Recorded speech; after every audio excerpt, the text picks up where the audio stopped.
এবার আমার আল্লাহ পাক বলেন মিল্লাতা আবিকুম ইব্রাহিমা হুয়া সাম্মাকুমুল মুসলিমিন।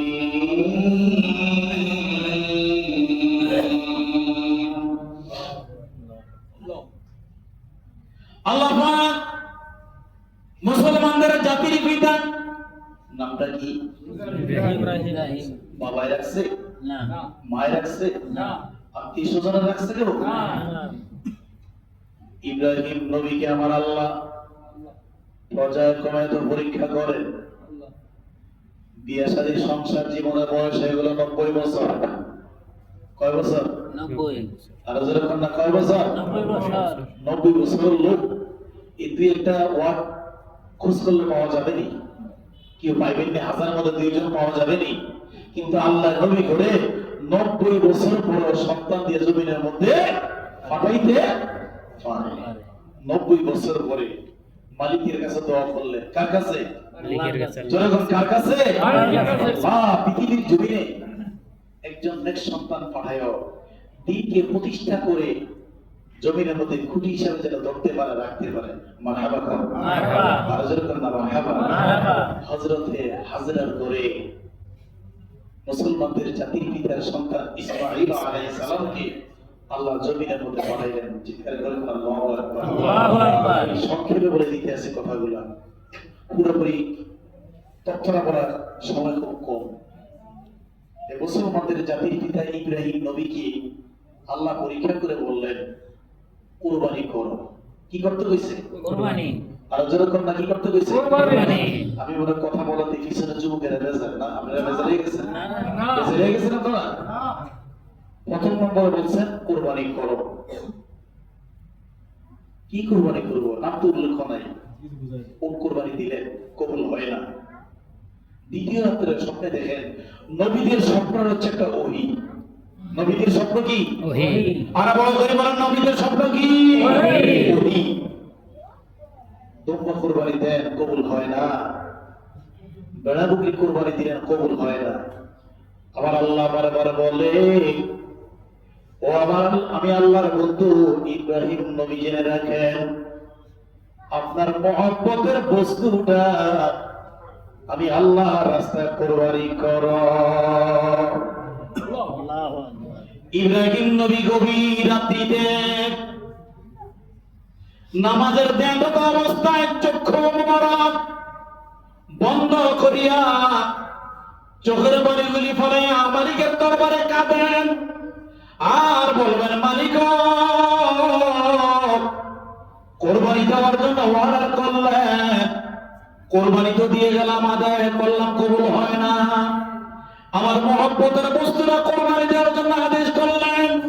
চিন্তা করে দেখলাম একমাত্র আমার মহব্বতের বস্তু আমার ইসমাঈল আলাইহিস সালাম, জগতের মধ্যে আর কিছুই নাই। আল্লাহু আকবার। আল্লাহু আকবার। রাত্র যখন বর্ষা হয়ে গেল বিবিকে ডাক দিয়া বলে বিবি গো তোমার একমাত্র ইসমাঈল আলাইহিস সালাম এই ইসমাঈলকে গোসল করাইয়া বাবা পরিষ্কার পরিচ্ছন্ন।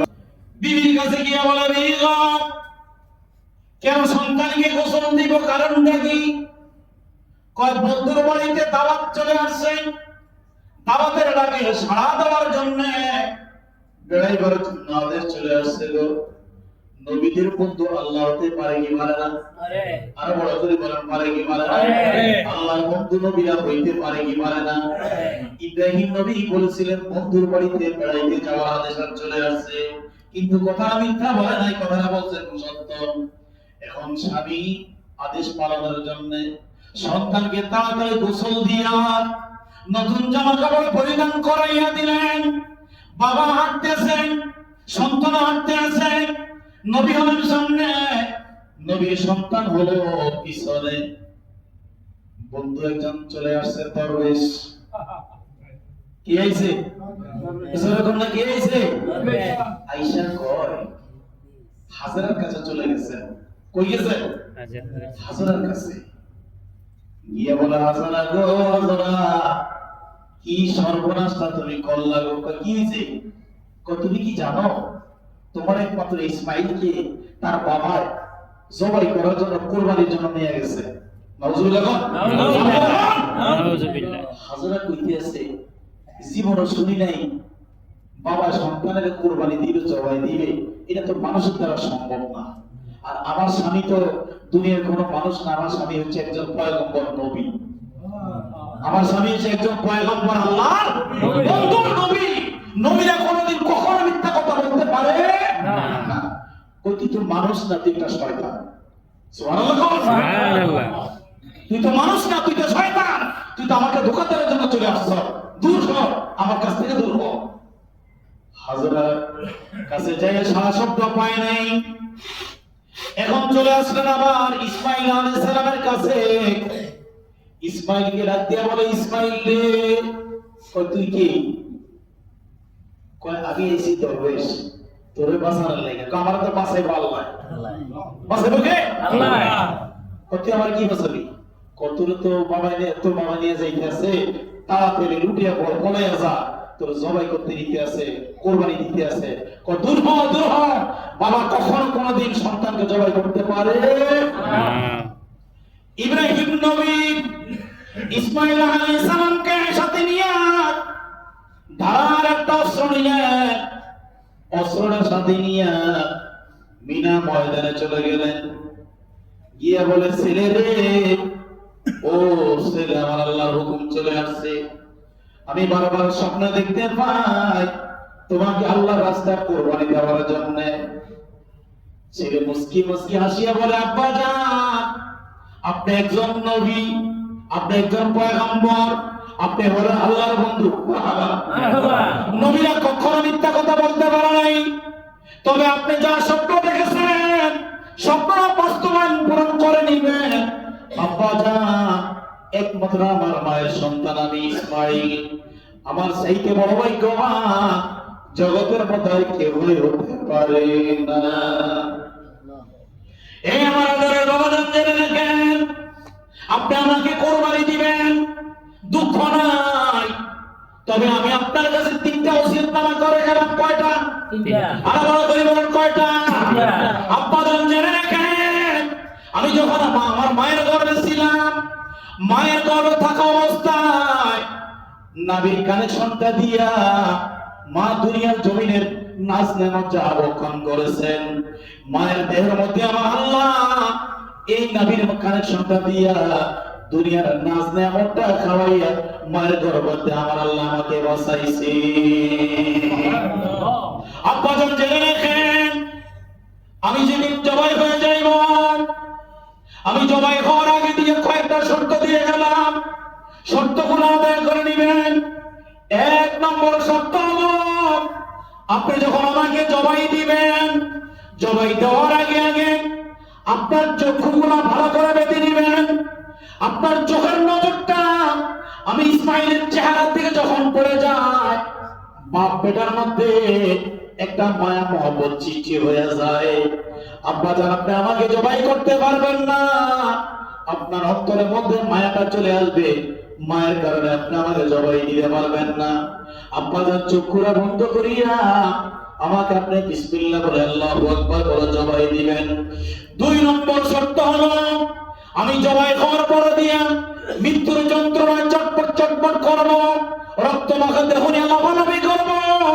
আমার হাত আমার পাগুলো যদি আপনার দেহটার মধ্যে লেগে যায়, আমার জন্য জাহান্নাম হয়ে যাবে। আপনি হলেন বাবা, আমি হলাম সন্তান, আমার হাত পা গুলো ভালো করে বেঁধে নিবেন, আমি জবাই যন্ত্রণার জন্য চটপট করে নাড়াচাড়া করতে না পারি। 3 নম্বর হলো, একমাত্র আমার মায়ের সন্তান আমি ইসমাইল, আমার জবাইয়ের পরে দিয়া আমার মার কাছে চলে যাবেন, ডেকে বলবেন, হাজরা গো হাজরা, তোমার সন্তান আল্লাহ জমিনের মধ্যে জবাই করার জন্য আদেশ করলেন, তোমার সন্তানকে আল্লাহ রাস্তায় আমি কুরবানি দিয়ে দিলাম। মা প্রথম নম্বরে বিশ্বাস করতে না পারে, আমার রক্ত মাখা জামাটা নিয়ে আমার মায়ের কাছে নিয়ে যাবেন। মা যখন রক্ত মাখা জামাটা নাক দিয়ে নিঃশ্বাসটা প্রবেশ করবে, তখন বুঝতে পারবো আমি ইসমাইলের দেহটার গন্ধটা আমার মায়ের নাক দিয়ে প্রবেশ করবে। তখন মা বিশ্বাস করবে নিশ্চয় আমি ইসমাইলকে আল্লাহ জমিনের মধ্যে কোরবানি দেওয়ার জন্য হুকুম করে কবুল করেছে। যখন ইসমাইলকে আমার আল্লাহর জমিনের মধ্যে শোয়া কোরবানি দেওয়ার জন্য বারবার চেষ্টা করেন, বাবা বৃদ্ধ মানুষ বড় লোক এইভাবে জবাই দেয়, বারবার যদি দিয়ে জবাই হয় না, শরীরের মধ্যে শরীরকে ধমক দেয়, শরীরে কেন রে আমার সন্তানের তুমি জবাই দেওয়ার কারণটা কি? শরীর জবান খুলিয়া যায়, প্রেমের খেলা চলতেছে গো ইব্রাহিম নবী। আমার আল্লাহ অর্ডার করেছেন শরীরে, ও শরীর তুমি শরীর আঘাতের বিনিময় হযরত ইসমাইলের গলার সুতা পরিমাণ, চুল পরিমাণ গলার যেন চামড়াটা যেন আঘাত না খায়। প্রেমের খেলা চলতেছে, ইমানের পরীক্ষা চলতেছে, একটা বার বড় করে বলা যাবে কিনা আল্লাহু আকবার। আমার আল্লাহ ডাক দিয়ে বলেন জিবরাইল, ও জিবরাইল জান্নাতের মধ্যে চলে যাও, জান্নাতের মধ্যে দেখবা একটা দুম্বা রশি লাগানো রে, রশি লাগানো দুম্বাটাকে নিয়া ইসমাইল আলাইহিস সালামকে সরাইয়া ইব্রাহিম নবীর শরীর মধ্যে ধরে রাখবা, ইসমাইলকে দূরে সরাইয়া যখন হযরত ইসমাইল আলাইহিস সালামকে সরাইয়া শরীরের নিচে যখন দুম্বাটা সরাইয়া দিলেন, ইব্রাহিম নবী বিসমিল্লাহ আল্লাহু আকবার বলে জবাব দিলেন। ইব্রাহিম নবীও খুশি, ইসমাইলও খুশি, ফেরেশতারা খুশি, আল্লাহও খুশি। দুম্বাটা জবাই হয়ে জমিনের মধ্যে লাফালাফি করতে শুরু করে দিয়েছেন। ইসমাইল আলাইহিস সালাম বলতে আছেন আল্লাহু আকবার, আল্লাহু আকবার, লা ইলাহা ইল্লাল্লাহ, আল্লাহু আকবার, আল্লাহু আকবার ওয়া লিল্লাহিল হামদ। সেদিকে আর যাইতে আসি না, সংক্ষেপে বলে দিলাম বন্ধুরা আমার, লক্ষ লক্ষ টাকার মালিক হয়ে গেলাম। 7 ভাগে কোরবানি দেন, 3 ভাগে কোরবানি দেন, 5 ভাগে কোরবানি দেন, 2 ভাগে কোরবানি দেন, একা কোরবানি দেন। কোরবানি বস্তুর মধ্যে নাতি আছে, ছেলে আছে, মেয়ে আছে, তাদের জন্য আকিকার নামটা বসায়া দেন, নবীর আদর্শবান পালন হয়ে যাবে। নবীর আদেশ পালন হয়ে যাবে। আল্লাহ পাক রব্বুল আলামিন আমাদের এই সামনের কোরবানি ঈদ আসতেছে, কোরবানি বস্তুগুলা যারা হালাল টাকা পয়সা দিয়ে কোরবানি বস্তু ক্রয় করে কোরবানি দিবেন, আল্লাহ যেন কোরবানিগুলো কবুল করে, জোরে করে আমিন। আর বলেন আল্লাহুম্মা আমিন। হাদিস শরীফে আছে প্রত্যেকটা কোরবানির বস্তুটা কাল কিয়ামতের ময়দানে এই কোরবানি দাতাদের জন্য একটা বোরাক হইয়া কবরের পাশে দাঁড়িয়ে থাকবে। আল্লাহু সুবহানাল্লাহ। বিজলির মতো ফুলসিরাতের সাক্ষারা কোরবানির বস্তুর দাম আমাদের বসায়া আল্লাহ পাক করিয়ে দিবেন, যদি হালাল টাকা দিয়ে কোরবানি দিতে পারে। তবে ভাই কোরবানি দিবেন ভালো কথা, কোরবানিটা আপনারা হক, গরিবেরও হক, আপনারা হক, গরিবেরও হক। 3 ভাগ করবেন, 3 ভাগ করিয়া একবার আত্মীয় স্বজনকে দিবেন, গরিব মিসকিনকে দিবেন, এবং মসজিদের ইমাম সাহেব, মুসল্লি সাহেব অথবা মুয়াজ্জিন সাহেব, খাদেম সাহেব থাকে, তারা তো আপনাদের কাছে আপনাদের খেদমতেই থাকে। যদিও আল্লাহর হুকুম পালন করে যাবে, তাদেরও তো ছেলে মেয়ে পরিবার পরিজন আছে কিনা, কথা বলা আছে কিনা, এদেরকেও দান করবেন। আল্লাহ পাক রব্বুল আলামিন আমাদের সবাইকে মদিনাওয়ালা নবীর প্রেম ভালোবাসা, আল্লাহর কোরআন নবীর হাদিস অনুযায়ী হায়াতের জীবনটা আমাদের জিন্দেগি করার তৌফিক করেন সকলে বলেন আমিন। আরেকবার বড় করে আল্লাহুম্মা আমিন। সব ভালোতার ওয়া মা আলাইনা ইল্লাল বালাগুল মুবিন। যারা বলে আসছেন